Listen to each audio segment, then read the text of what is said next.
Hi, this is John with Chop Water, Carry Wood. Welcome back. This week, I want to talk about mindfulness. This is probably a term you've heard. Everyone in self-help circles, everyone in mental health, even just regular society, I think, has heard about mindfulness. And so I figured I'd take my crack at it. It's an interesting thing, really, because you hear all sorts of different things. Mindfulness helps us with stress, or mindfulness is going to be the way out of our fear or our anxiety. It's going to be a way to build relationships. So, what is it really? Well, there's this sort of definition. It really comes out of Buddhism and has had a lot of the religious aspects of it stripped away. And this is really largely John Kabat-Zinn's work, where he created this mindfulness-based stress reduction. And that's what's responsible for having brought it to the West in the way that we see it in terms of how it's talked about, this sort of non-judgmental awareness, beginner's mind.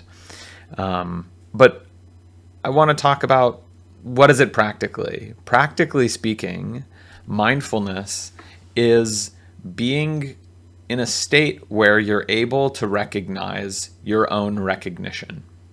So any time that you're able to recognize that you're here recognizing things, that you aren't just the thinker or the feeling or the sensation, and when I say feeling, I mean emotion.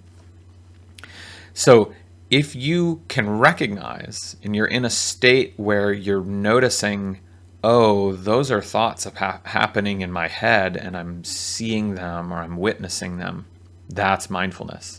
And it's pretty simple, but it's extremely difficult. If you think about it, you may have never been there before. That may not be something that has occurred to you, that, oh, I, as the me, the experiencer of experience, am not the same as my experience itself.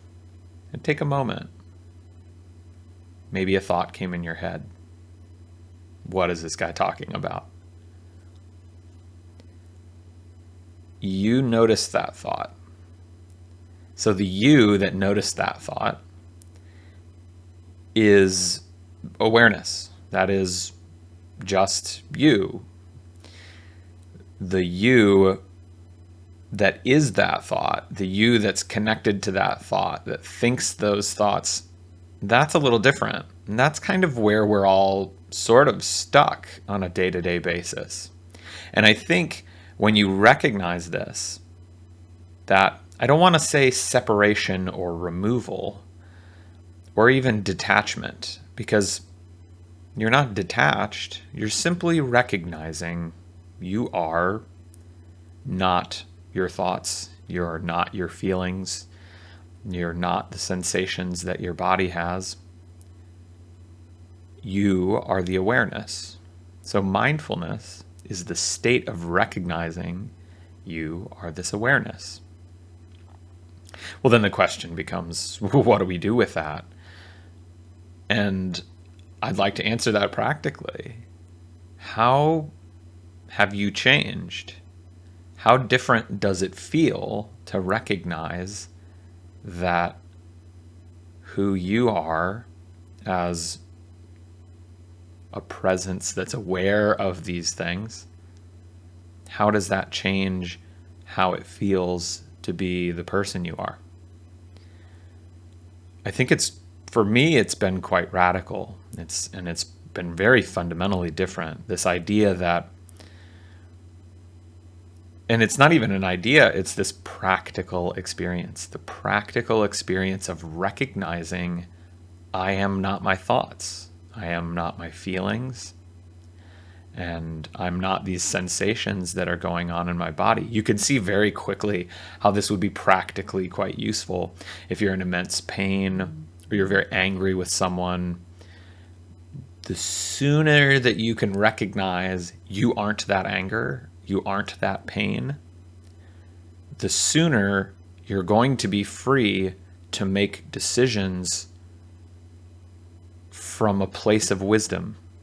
And the sooner you're going to be available, the sooner a state of awareness or a state of presence is going to be available to you that allows you to make decisions that are going to reduce the likelihood that you're miserable and suffering. And again, this comes out of Buddhism with the notion that through that path, through the path of recognizing and trying to be in that state, quote, mindfulness, it is the source of relieving suffering. Or suffering is maybe a bit of a mistranslation too. Unsatisfactoriness is often how it's said. So anyway, I think I wanted to try that on for a little bit. I know it's a difficult topic, and I may revisit the exact same thing over and over again because it helps to have slightly different perspectives. You may have heard it many times over, and then sometimes someone will say it to you in a way where you go, oh my goodness, the who I am, the me, is not the same me as the biography me. John, who's had all of these things happen to him in his life, where there's all these stories, that me is not the same me as the witness of my experience, or the witness of experience in general.